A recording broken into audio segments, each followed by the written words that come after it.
আসসালামু আলাইকুম আম্মা। ওয়ালাইকুম আসসালাম। কেমন আছো? ভালো আছি। খাওয়া দাওয়া হয়েছে? হ্যাঁ হয়েছে। Good, very good. আচ্ছা মা, তুমি তো সবচেয়ে আমাকে কিন্তু তুমি সবচেয়ে ভালো বুঝো। হ্যাঁ, সবসময় তুমি ভালো বুঝো, এটা আমার খুব ভালো লাগে। কিন্তু তুমি তো সবসময় আমাকে বেক্কেল বলো। বেক্কেল না বেক্কল। আচ্ছা বেক্কল, সরি ভুল হয়েছে আমার।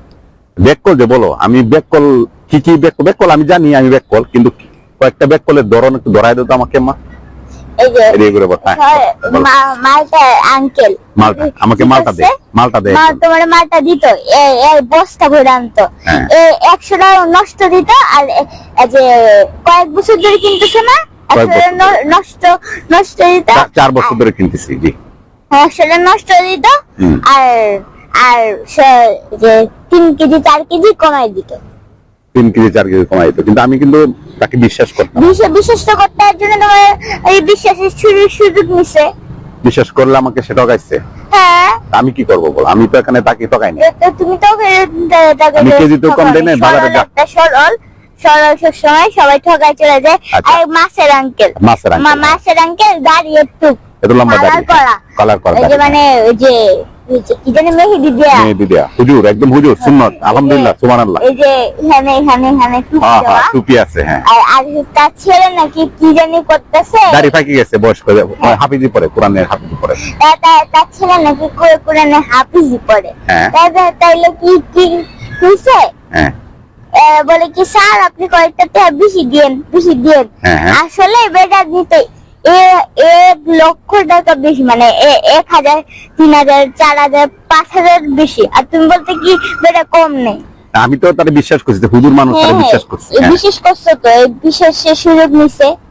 আর যে চিংড়ি মাছ আমার সবার থেকে ফেভারিট মাছ না, এখন আর ফেভারিট নাই, কারণ এতগুলো খাওয়া হয়েছে একসাথে। মানে চিংড়ি মাছ খাওয়ার পরে ফেভারিটটা কমে গেছে। হ্যাঁ, তাইলে আমি তো তাকে বিশ্বাস করি, সে মাছ আমার কম দিছে। এই যে চিংড়ি মাছ ইসা মাছ প্রায় 5 কেজি কম দিছে। কম দিছে। হ্যাঁ, আর যে চিংড়ি মাছেরই বেশি দাম ছিল। হ্যাঁ, দাম ছিল প্রায় 1100 টাকা কেজি। আজ শোনো, এরপরে আর আমার কাস্টমারের বেলা কি হয়, কাস্টমারের কাছে তো তুমি একদম সরল। আপনি যদি একটা 5000 টাকা তুমি এটাকে প্রায় 2000 এর মধ্যে এনে ফেলো। তুই যদি 10,000 থেকে তাহলে 5000 এর মধ্যে এনে ফেলো। না ওরা আমার কাস্টমার আমার চিনে বলে, সুমন সাহেব আপনি একটু কম রাখেন। এগুলো কম রাখেন, এগুলো তো বলবে। তুই যদি বললাম না আমি একবার, কাস্টমারের যদি এটা বলেন তো, এটা বলো তুমি 10 টাকা এটা এই মেশিনটার দাম, তাহলে তুমি বলবে কি 5 টাকা করে রাখা যায় না?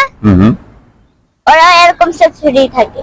আচ্ছা ঠিক আছে, কিন্তু কাস্টমার ওরা তো আমাদের, আমি তাদেরকেও তো বিশ্বাস করি, ভালোবাসি। বিশেষ করে ভালোবাসো। তারপরে তোমার সাথে তো রাগি ভাবে কথা বলে কি এত দাম কেন, এগুলো কেন, আর আপনার থেকে কিনবো না, এগুলো বলে না?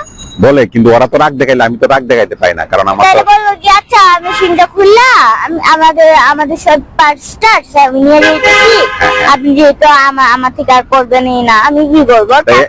এখন আমার কি করণীয় কি সেটা বলেন। টাকা দেওয়া লাগবে না। আমি বেকল থেকে চালাক হইতে গেলে আমাকে কি করতে হবে? কিন্তু চালাক জীবনে হবো না, আমি যতই বুঝাই দিই কিন্তু তো বেকলই থেকে যাবা। আর বলবে কি যার এরকম মেয়ে থাকে তার কি সে কি কোনো সময় আক্কেল হইতে পারে?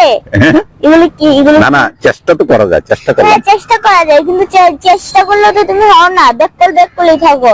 এই যে একটু বেকল, তাহলে একটুখানি কমাইলে কি বেকল কমবে নাকি? না, তারপর চেষ্টা করতে সবাই ঠকায় চলে যায়। তারপরে আমি তো বিশ্বাস করে ঠকছি, আমাকে ঠকানোর পরে আবার যে আল্লাহ তোমার ভালোবাসা দেখা ওদের আরেকজনের কাছে ঠকায় দেয়। না, ওটা ঠিক আছে, কিন্তু আমি তো আমাদের যদি যে ঠকায়, আমি তো তারা ঠকাই না, আমি তো কাউকে ঠকাই না। এর জন্যই তো আল্লাহ তোমার ভালোবাসে। ঠিক আছে, বিষয়টা ঠিক আছে, কিন্তু আমার তো ঘরের মানুষ তো ঠকাইছে, অনেক মানুষ সবাই, আমি সবাই বিশ্বাস করছি, এই জন্য সবাই আমার ঠকাইছে।